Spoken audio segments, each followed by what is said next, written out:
ఏదో అనుకుంటే ఇంకేదో జరిగింది అన్నట్లు ఇండియా దక్షిణాఫ్రికా మధ్య జరగాల్సిన 4వ టీ20 మ్యాచ్ తయారైంది. లక్నో స్టేడియంలో మనోళ్లు ఇరగదీస్తారు, సిరీస్ కొట్టేస్తారు అని కోటి ఆశలతో టీవీ ముందు కూర్చున్న అభిమానులకు తీవ్ర నిరాశ ఎదురైంది. అభిమానుల ఆశలను తలకిందులు చేస్తూ మ్యాచ్ రద్దయింది. కనీసం టాస్ కూడా పడలేదు. లక్నోలో పొగమంచు తీవ్రంగా ఉండడంతో ఎదురుగా ఉన్న మనిషే సరిగా కనిపించలేని పరిస్థితి ఏర్పడింది. ఇక బౌలర్ వేసే బాల్ బ్యాటర్కేం కనిపిస్తుంది? పాపం ఎంపైర్లు టార్చ్ లైట్లు వేసుకుని మరీ పిచ్ని ఇన్స్పెక్ట్ చేశారు. 7 గంటల నుండి 9:30 వరకు మనల్ని టీవీల ముందు కూర్చోబెట్టి చాలాసార్లు పిచ్చును పరిశీలించి చివరికి చేసేదేమీ లేక మ్యాచ్ రద్దు అని ప్రకటించారు. ఈ మ్యాచ్ రద్దవడం వల్ల సౌత్ ఆఫ్రికా వాళ్లకు మాత్రం గుండె పగిలిపోయింది. పాపం వాళ్ళు 1-2తో వెనుకబడి ఉన్నారు. ఈ మ్యాచ్ గెలిచి సిరీస్ని 2-2తో సమం చేద్దాం, ఆ తర్వాత చివరి మ్యాచ్ గెలిచి సిరీస్ కొట్టేద్దాం అనుకున్నారు. కానీ పొగమంచు వాళ్ళ ఆశల మీద నీళ్లు చల్లింది. మ్యాచ్ రద్దవడంతో సౌత్ ఆఫ్రికా సిరీస్ గెలిచే ఛాన్స్ని అధికారికంగా కోల్పోయింది. ఇప్పుడు సిరీస్ మన ఇండియా చేతిలోనే ఉంది. 5వ మ్యాచ్ మనం గెలిస్తే 3-1తో సిరీస్ మనదే. ఒకవేళ ఓడిపోయినా 2-2తో డ్రా అవుతుంది తప్ప కప్పు మాత్రం సౌత్ ఆఫ్రికాకు వెళ్లదు. సో ఆ రకంగా చూస్తే మనకి లక్ కలిసొచ్చినట్టే. కానీ క్రికెట్ ఫ్యాన్గా మాత్రం డిజపాయింట్మెంట్ తప్పలేదు.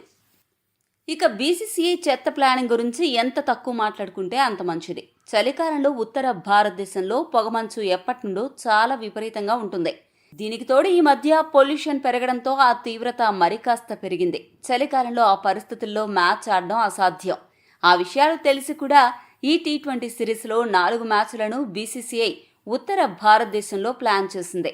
లక్నోలో విపరీతమైన పొగమంచు కారణంగా మ్యాచ్ పూర్తిగా రద్దయింది. చలికాలంలో మ్యాచ్లను దక్షిణ భారతదేశంలో నిర్వహించాలి అనే కనీస అవగాహన కూడా బీసీసీఐకి లేకపోవడం క్రికెట్కు పెద్ద శాపంగా మారింది. బీసీసీఐ పూర్ ప్లానింగ్ కారణంగా భారతదేశం ఒక క్రికెట్ మ్యాచ్ను నిర్వహించలేకపోయింది అనే అపవాదును మూటగట్టుకుంది. కొంతమంది ఇప్పటికే ఈ దిశగా విమర్శలు చేస్తున్నారు. ఇక ఈ మ్యాచ్ రద్దవడం వల్ల అందరికంటే ఎక్కువ ఏడవాల్సింది, తల బాదుకోవాల్సింది ఎవరంటే సంజు శాంసన్ మరియు అతని ఫ్యాన్స్ అనేది చెప్పాలి. ఎందుకంటే రెగ్యులర్ ఓపెనర్ శుభ్మన్ గిల్కి గాయం అవ్వడం వల్ల ఈ మ్యాచ్లో సంజు శాంసన్కి ఓపెనింగ్ ఛాన్స్ పక్కా అని అందరూ ఫిక్స్ అయ్యారు. అభిషేక్ శర్మతో కలిసి సంజు బాదుతుంటే చూడాలని కళ్లలో ఒత్తులు వేసుకుని అభిమానులందరూ ఎదురుచూశారు. గిల్ లేడు కదా అని సంజుని టీంలోకి తీసుకుంటే ఆ ప్రకృతి కూడా చిన్న చూపు చూసింది. సంజుపై పగబట్టేసింది. సంజు ఆడితే నేను చూడలేను అన్నట్లు ఆకాశం మొత్తాన్ని పొగతో కప్పేసింది. సంజు జాతకంలో ఏ దోషముందో కానీ సంజు ఆడాల్సిన మ్యాచ్ ఇలా అర్ధాంతరంగా రద్దయింది. ఇక చివరి వన్డే మ్యాచ్ అహ్మదాబాద్లో జరగనుంది. అక్కడైనా వాతావరణం కరుణించి సంజుకి ఒక ఛాన్స్ ఇస్తే బాగుండు. కనీసం ఆ మ్యాచ్ గెలిచి సిరీస్ని ఘనంగా ముగిస్తారని కోరుకుందాం. ఈ వీడియో కనుక మీకు నచ్చినట్లయితే లైక్ చేయండి. మరిన్ని స్పోర్ట్స్ అప్డేట్స్ కోసం మా ఛానల్ను సబ్స్క్రైబ్ చేసుకోండి.